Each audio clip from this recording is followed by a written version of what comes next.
un élève qui est venu une fois chez son Rav et il lui a dit Rav, j'ai besoin d'un tikkun. J'ai fait une avéra et j'ai envie que tu me donnes une manière de réparer cette avéra que j'ai fait.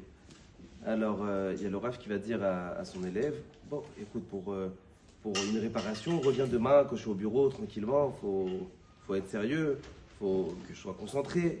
Bon, le lendemain, l'élève il revient chez le Rav, les deux ils s'assoient, donc le Rav il sort sa feuille, il lui dit vas-y raconte-moi, c'est quoi la bêtise que tu as fait? Et comme ça je te donne un petit coup, une réparation. Donc l'élève va dire à son Rav, bah, j'ai oublié de faire Maïm Achronim.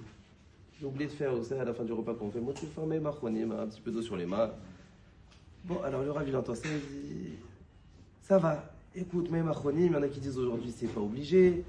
Je vais pas te donner un grand tikkun, c'est pas très compliqué, mais juste question de curiosité. Pourquoi t'as pas fait Maïm Achronim? C'est facile, tu vois, tu mets un petit peu d'eau, pourquoi tu l'as pas fait? Alors l'élève il va dire à son Rav, il va dire bah Rav, j'ai mangé le lait et la viande, c'était pas cachère, alors quoi, je vais faire Maïm Achronim sur le lait et la viande. Bon, alors le Rav il dit attends, t'as mangé Bassar Vechalab, t'as mangé du lait et de la viande. Elle dit oui, j'ai mangé du lait et de la viande. Alors il dit mais ça c'est un autre formulaire, c'est pas la petite feuille, c'est un autre tikkun, c'est pas un tikkun de Maïm Achronim. Alors le Rav dit mais alors, curiosité, du lait de la viande, toi d'habitude tu manges pas du lait de la viande. Il dit bah Rav, qu'est-ce que tu veux que je fasse? J'étais dans un restaurant qui était pas cachère, alors j'ai mangé Bassar Vechalab. Le restaurant pas cachère, c'est-à-dire aussi de manger du taref. C'est plus que le lait et la viande, c'est plus Maïm Achronim, c'est taref. Alors le Rav dit attends je comprends pas, alors là t'as fait 3 trucs, et il y a quoi encore que je dois savoir? Pourquoi t'as mangé dans un restaurant pas cachère? Ben écoute Rav, c'était Shabbat, c'est pas de ma faute si tous les restaurants juifs sont fermés. Ça veut dire que finalement, ce monsieur il s'est arrêté sur Maïm Achronim, il voulait une réparation sur Maïm Achronim. Mais en fait il s'avère qu'il a mangé le lait, la viande dans un restaurant pas cachère et les jours de Shabbat.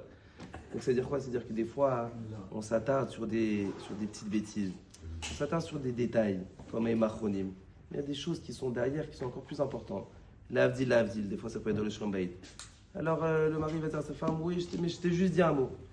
Mais c'est vrai, peut-être c'est qu'un mot, c'est que Maïm Achronim, c'est des bêtises. Mais derrière, il y a un traitement de fond à faire. Pourquoi tu as dit ça? C'est peut-être qu'il n'y a plus de respect, c'est peut-être qu'il y a quelque chose de plus grave qui est caché derrière. Donc la personne doit faire toujours Cheshbon Nefesh, même sur le détail.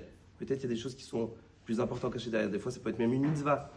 Quelqu'un il va oublier, aujourd'hui j'ai oublié de mettre les tefilines. Moi j'ai oublié de faire ma tefila, j'ai oublié de faire la vite. C'est vrai que c'est un détail, mais derrière ça peut cacher quelque chose de plus grave. Elle est où ton amour envers Hachem? Est-ce que tu crois vraiment dans ta tefila? Si tu l'as raté, derrière il peut y avoir des choses qui sont cachées.